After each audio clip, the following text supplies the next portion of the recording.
Welcome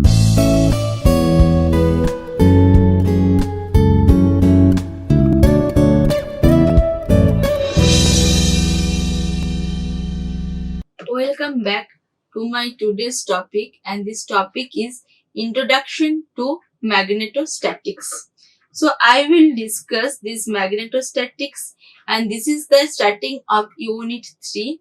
Myself Dr. Sayanti Chatterjee, Associate Professor of Department of Electrical and Electronics Engineering, and it is from the Institute of Aeronautical Engineering, Hyderabad. So I have made this according to your tutorial question bank.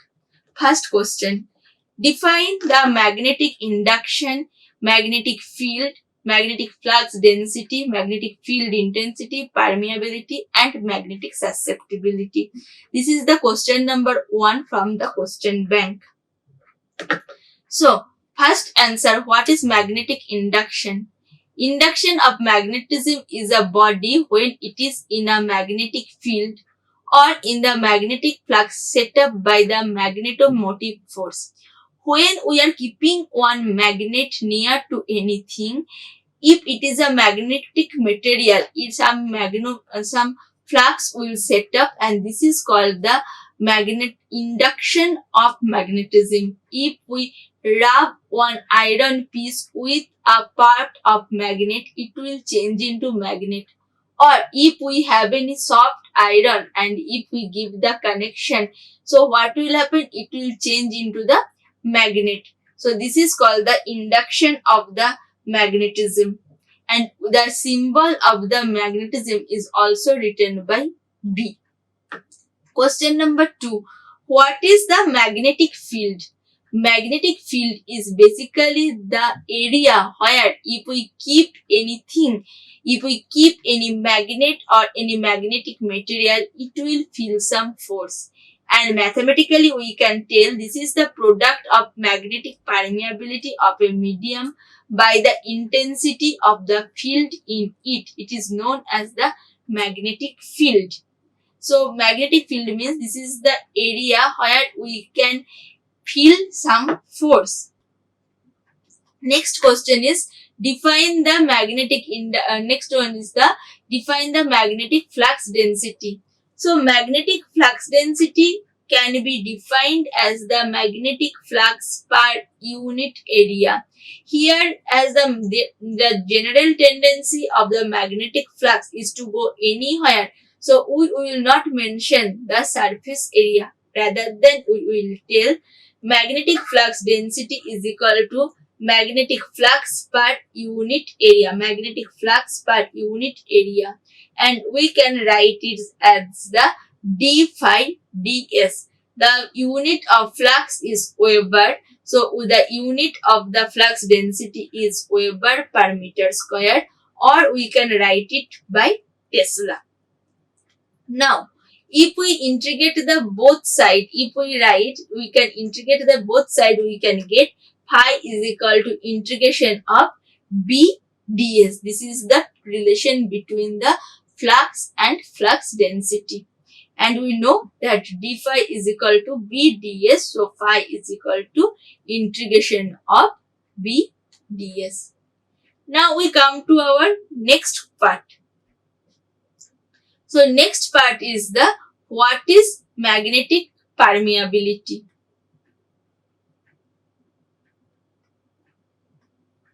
Already we have discussed these things. So what is magnetic permeability? Permeability is the inherent property of the core which helps in sustaining or which helps in flowing the flux in the core. So what is the difference? The difference between the permeability and permittivity is the inherent property of any material to oppose the flow of flux, and permeability is the inherent property of the core which helps in flowing or sustaining the flux in the core. Mathematically, we can write the permeability as mu equals to B by H. From the equation, the relation between flux and flux density is B equals to mu H. If mu is equal to B by H, we can write B is equal to mu by H. And what is mu? Mu is equal to mu naught mu R. What is mu R? Mu R is equal to the relative permeability. And what is mu? Mu is nothing but the total permeability. Mu naught is the permeability of air or free space, or we can write it as the absolute permeability, and its value is 4 pi into 10 to the power minus 7. Unit is Henry per meter, or the unit is Henry per meter. Why? Because the unit of intensity is H. The last question. The last part is what is the magnetic susceptibility? In electromagnetism, the magnetic susceptibility is written by the Xi is a measure of how much material will become the magnetized in an applied magnetic field. What does it mean? If there is a magnetic field and we keep any soft iron or nickel or cobalt, we will check how much it will be how much magnetized property will come in this thing. So it is the ratio of magnetization M to the applied magnetic field intensity H. So we can write K is equal to I by H, where I is the intensity, I is the current. And if we know the total flux B is due to the magnetic field, and so we can write the total flux density B is equal to B due to the magnetic field plus B due to the intensity of the magnetization of the bar. What does it mean? When we are keeping any magnet in the magnetic field, it will also turns into the magnet. Now, when it is turning into the magnet, it will have some magnetic property in it, and it will have some magnetic intensity in it. And so, the total flux density is B flux density due to the magnetic field, which is the existing one, plus B due to the intensity of the magnetization of the bar. If we want the field intensity of the magnet, which bar we are changing into magnet. So we can write B is equal to mu naught H. This is we know this is the equation of field intensity I. H plus I. What is I? I is the intensity of magnetization of bar. How much magnetized it is. So again we know mu is equal to B by H, or B is equal to mu H. We know that B equals to mu H. So we can also write mu H is equal to mu naught H plus I. So if we compare the both side, we will get mu naught mu R if we change it. And what is I is nothing but the K by, it is K into H. What is intensity? Intensity is nothing but the mu naught H plus KH. If we take H common, mu naught plus K is equal to mu into H. And if we change the H and H, we can write mu is equal to mu naught plus K. We can write mu is equal to mu naught K. And what is mu? Mu is nothing but the mu 0 mu R. If mu R is greater than 1, if the relative permeability of any medium is known as greater than 1, we will call it the paramagnetic material. If it is mu R is equal to less than 1, this is called the diamagnetic material. And if mu R equals to 0, in case it is known as the non-magnetic material. For iron, nickel and cobalt, these are the paramagnetic material, and for this mu r is greater than 1. Now we are coming to the important question. Question number 2. State and explain the importance of the Biosavers law for the electromagnetic fields. Like Gauss law and Coulomb's law in electrostatic field, the similar thing we will get as the Biosavers law for the electromagnetism. So what is this?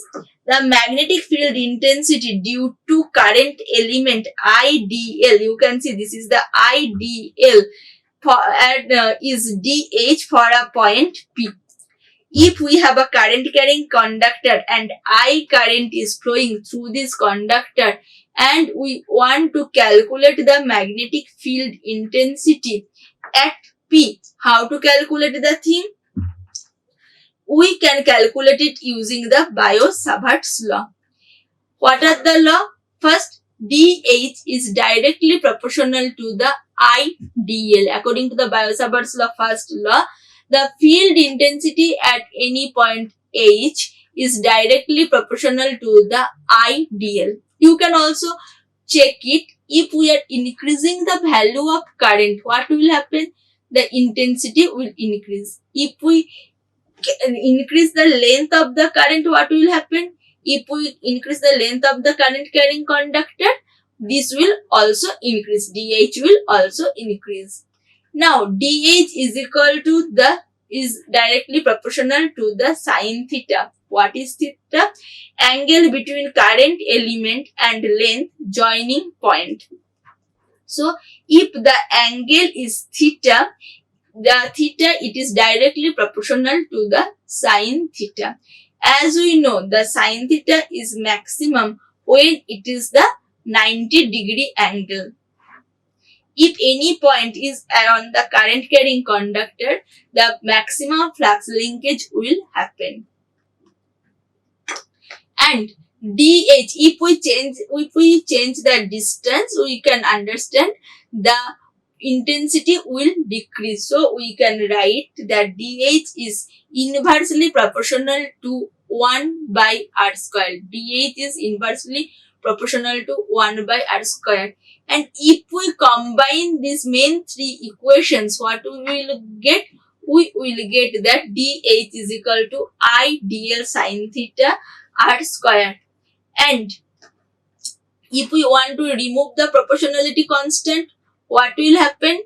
That dH is equal to IDL 4 pi r square, where 1 by 4 pi is the proportionality constant and H is the total magnetic field at point P. Now what is H? H is equal to, if we want to calculate the total field intensity H is equal to the closed loop integration of IDL sine theta by 4 pi r square. Now why it is closed loop integration? As we know, current always flows through any closed loop, so we will take it as the closed loop integration. What is B? B is equal to, we know what is the B? B is equal to mu into H. So what is B? B is equal to mu integration of IDL sine theta by 4 pi r square. And up to this is the scalar form. This is the scalar form of the Biosavers law. But while the question is state and explain the Biosavers law, we have to think about the vector form also. So how to write the vector form? So we already got the equation H is equal to integration of IDL sine theta 4 pi r square and B is equal to mu H. B is equal to integration of mu IDL sine theta. Already we got this equation. Now what is the meaning of DL sine theta? DL sine theta means we can write it as the DL into 1 into sine theta. Now from the previous topics we know A cross B is equal to AB sine theta. Here we already got sine theta. A is nothing but the dl. What is B? B is 1. And we know the general tendency of field intensity is also working in the radially. So we are taking the AR as 1. Magnitude of AR is all. What is the magnitude of unity vector? This is 1. So we can write is dl mod of 1 mod of AR sine theta, or we can write it as the dl cross AR divided by 4 pi r square, and this is the vector form of the Biosavers law. When we will explain the Biosavers law, we have to tell the scalar form and vector form both. Now, using question number 3. This is a very important question. Using the Biosavers law, find the expression of the magnetic field intensity due to a long current carrying conductor. As it is mentioned as the long current carrying conductor, and as this is not told that it is finite length or infinite length, we can deduce any of the one, either current carrying conductor for a finite length, or we can tell for the infinite length. But if nothing is mentioned, we can just write up to the general equation of the current carrying conductor. So let's do. So what is the point? It is a straight current carrying conductor. This is a long current carrying conductor, and we are taking as the straight current carrying conductor. We want to calculate the intensity at the point P. The distance is R. This distance we are taking as capital R, and this distance we are taking as small r. What is the smaller? Distance of point P from the current carrying conductor. If you want, you can draw it in the reverse mode also. Means if this is the current carrying conductor, if this is the point P, and we can correct, this is small r, the distance from the current carrying conductor, and this is the capital R, means the distance between the from which point we have to calculate the intensity. So both drawing is correct. Now, what is the point of the P? It is on the ground level. So we can write the location of P as the R, A, R. What we are taking? We are taking the location of P, the position vector of P as the R, A, R. Because we don't know the exact position of P, as this distance is R, we can write it as the A, R. What is the position of this point? This point is only on Z axis, so we can write, if the total length is Z, we can write it as the 0, 0, Z, means the position vector is Z, A, Z. The position vector of this point is Z, A, Z. Now, how to calculate the total length? Total length is end point minus starting point. End point minus starting point. Now, what is the end point? End point is RAR minus ZAZ, and we got the value minus ZAZ plus RAR. So, what is the length of this line? What is the length of R? You can see this length is Z, this length is R, and this is a right angle triangle. So, we can write R square plus Z square. Or from this equation also, we know how to calculate the magnitude. The magnitude is square root of R square plus Z square. So, what is the unity vector? Unity vector is equal to, we know what is unity vector? R vector divided by mod of R is equal to AR, and we can write it as the ZAZ hat plus RAR hat by root of R square plus Z square. So, If we want to calculate the dl cross AR, this 1 by root of r square plus z square we will take common, and we will calculate only the value AR as it is a current carrying conductor, and we have discussed earlier that the current carrying conductor means it will always the cylindrical coordinate system. That's why we are taking AR, A phi, AZ. What is the value of the DL? DL is nothing but the 0, 0, Z. So we are writing 0, 0, DZ. As we are not taking the total length, we are taking a small length DZ. We are taking this length is DZ. So we can write it as DZ AZ. Then what is the equation of R? R is given as minus Z AZ plus R AR. R minus Z. R minus Z. So if we multiply it, if we do the cross product, AR 0, 0. Again A phi, we have to calculate A phi 0 RZ DZ A phi divided by, I have missed this one, this is root of r square plus z square. So we have get the, and when we are calculating the dz 0, 0. So we can getting only one component. Now according to the Biosavers law, what is this? According to the Biosavers law, H is equal to integration of I dl cross AR.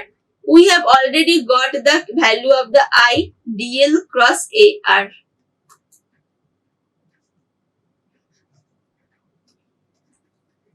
Divided by 4 pi r square. So how to solve this integration? So for this integration, first we will assume that the z is equal to r tan theta. So what is the value of dz? Dz is r sec square theta. And what is z square? Z square is equal to r square tan square theta. So for an infinitely long conductor, we can write, if z is equal to infinity, what will happen? If z is equal to infinity means r tan theta is equal to infinity and theta is equal to minus pi by 2. If z is equal to plus infinity, then theta is equal to plus pi by 2. Now if we do the integration, so what is the integration we will get? We will get I by 4 pi is the constant term. We are writing this here. Integration of r dz by root of r square plus z square into 4 pi r square means into r square. We can write the equation like this and its direction is A phi. So this r and this r cancel out and we will get the equation. What is this r? This r is not the radius. These are basically the capital R. What is this r? This r is nothing but the capital R. What is this? This is the distance between these two points. So we can write it as 1 by 4 pi. We can write it by capital R, then it will be easy to understand. 1 by integration of, what is the r square value? R square means, what is r square again? Root of r square. If it is small r, this is z. So r square plus z square whole square into r square plus z square.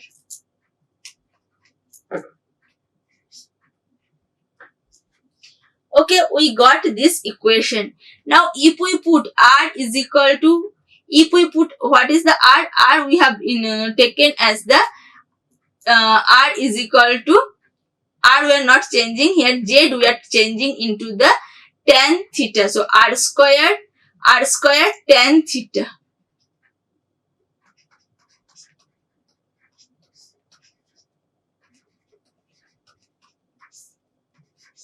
What is R square? R square plus Z square means it is the R square tan square theta, and this is square, this is half, we can write it by 3/2. So here also you can check that the R square is where we can take the common to the R square. So 1/4 pi integration, and while we are using the d theta instead of z, while what is z?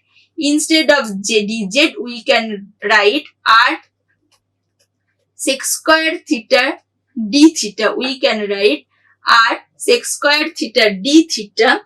So if we just substitute all the value, and what will be the limit? The limit will be minus pi/2 to plus pi/2 R square sec square theta d theta divided by R square 1 plus tan square theta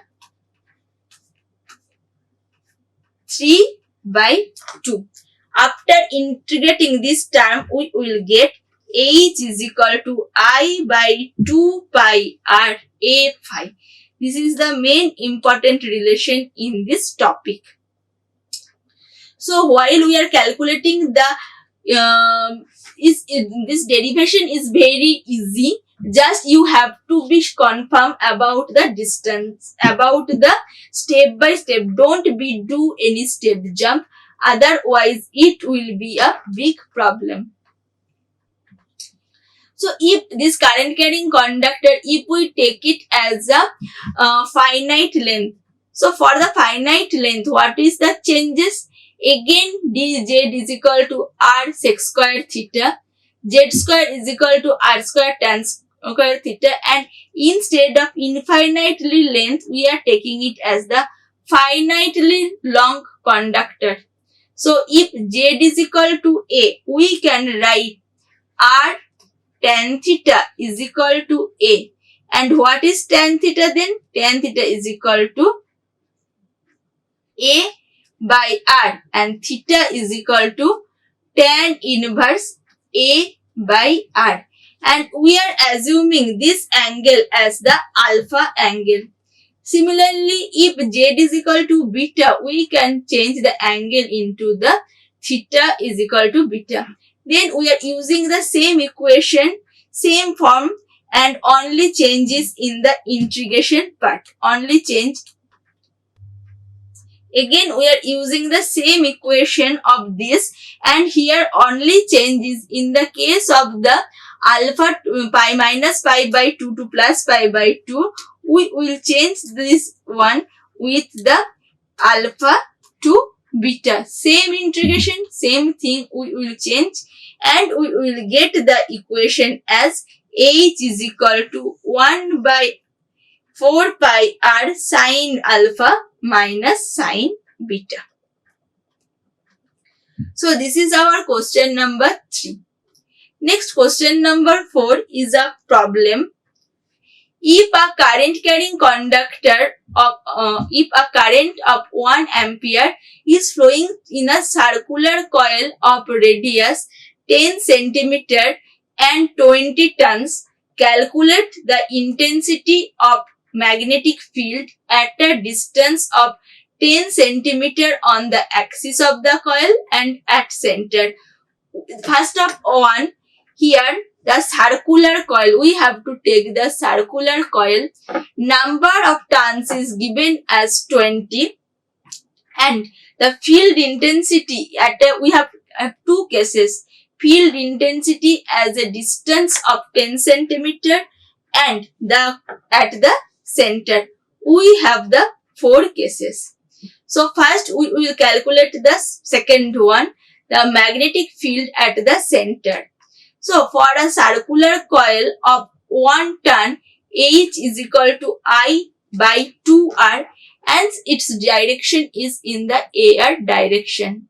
So if the number of turns is equal to N. So we can write Ni by 2R and it is coming 100 ampere turn per meter.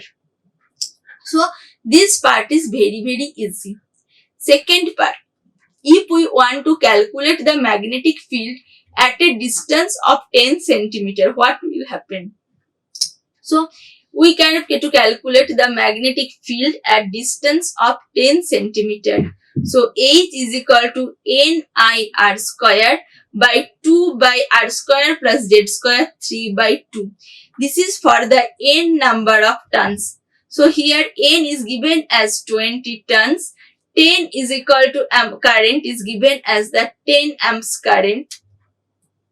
Sorry, it is given 1 amps current.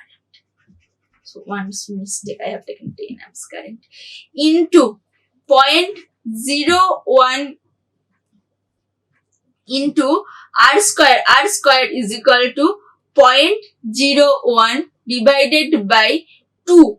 R square, R is the radius of the circle. It is given as 10 centimeter and Z at which distance we have to calculate. So after calculating, we get the value 353 ampere turn per meter. Next important problem of this chapter, which is given as there is a given point C is equal to 523 and P is equal to 412. We have a current IDL is given and we have to calculate the value of DH. So for this problem, I will write the problem one by one step because this is a very important point. This is a current carrying conductor and we have to calculate the value of C. Given point C, we are calculating point from this point C and the point value is 5, 2, 3 at a point P and P value is 4, 1, 2. We need to calculate the, first we have to calculate the R. And what is R? R is equal to end point minus starting point. So 4 minus 5 minus 1 AX, 1 minus 2 minus AY, 2 minus 3 minus AZ. So what is mod of R? Mod of R is nothing but the root of 1 square plus 1 square plus 1 square is equal to root 3 unit. What is Biosavers Law? I will write the Biosavers Law here. H is equal to integration of IDL cross AR by 4 pi R square. So R value we already got root 3. We have to calculate DL cross AR. Now IDL value is given in the problem 4AX plus 3AY plus AZ. So what is IDL? IDL value is given. What is AR? AR is nothing but the total vector by the mod of total vector. Now how to calculate IDL cross AR? How to calculate this? We can take as AX, AY, AZ. And what is the value of IDL? 431. 431. What is the value of R hat? R hat value is minus 1 by root 3. Minus 1 by root 3. Minus 1 by root 3. Now if we solve the IDL value and if we put here, we can calculate the value of. So if we calculate this one, we will get the answer. And then what is H? H is nothing but the integration of the surface integration of IDL cross AR. What is 4 pi R square? 4 pi into what is the value of R? R is nothing but the, what is R? R is nothing but the root 3 whole square. Just you may put the value and you will get the answer.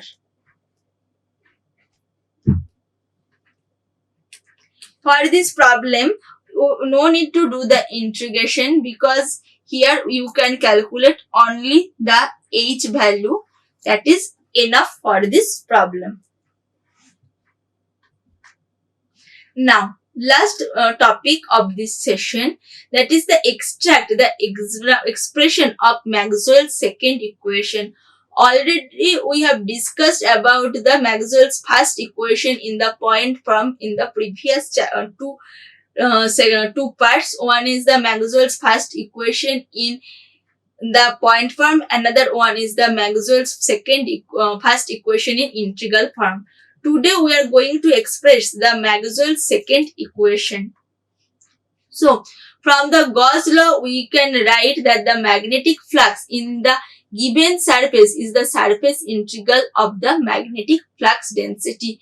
Like same as the Gauss law. What Gauss law tells?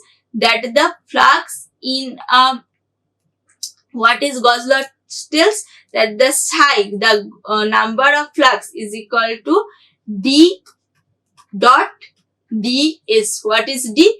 D is the electric flux density into ds. If we apply the Gauss law for the magnetic field, we can write that the total flux phi is equal to integration of, instead of electrical flux density, we will write b dot ds.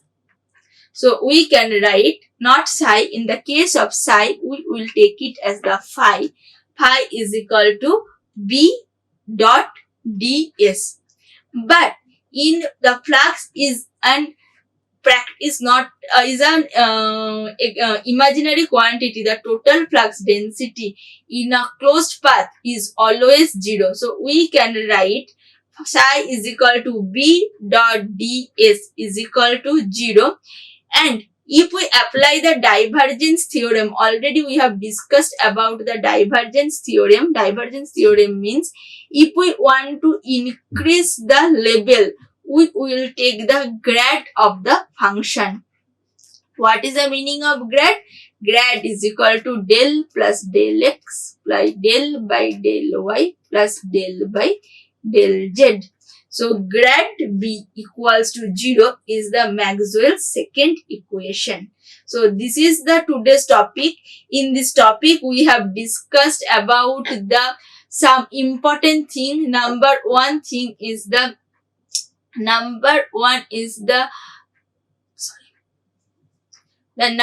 first one we have discussed about the Biosavers Law. The Biosavers Law for the infinite long one. Next, we have discussed the definitions of magnetism. We have solved 3 problems, and this is the Maxwell's second equation. And this is the end. Thank you. Thank you all. Like, share and subscribe. Hit the bell icon for more updates.